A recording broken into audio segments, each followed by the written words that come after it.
Why renovating old homes costs more than you think. I'm gonna break it down for you.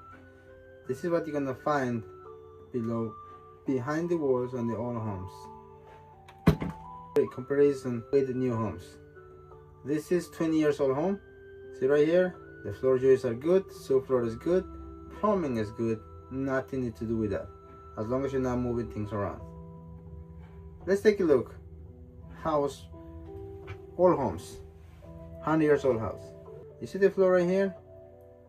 This floor right here, this is the floor joist. I'm gonna draw it for you. You see the sidewise, the floor joist? They make it like this, the top part, so they can put a piece of wood. This is right here is this, and then they fill up with concrete each side. That's on my draw. They fill up with the concrete, and the tile goes up on top of that.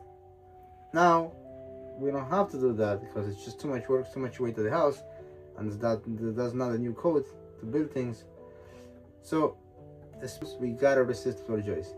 This right here, it's a new floor joist. See right here, this is a brand new. Actually, we put a glue right here, so this is about to take the new saw. Also, why is the extra? You see this right here?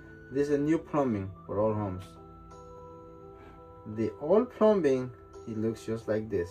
See that? They are giving a hard time. Some of them start leaking already. This is the demo, what it looks like. See how heavy is this to demo? This is the old home demo. I'm gonna share with you what the new home demo looks like. See that? This is just drywall. Easier, faster to demo if comparing to this. This takes twice, if not 3 times more.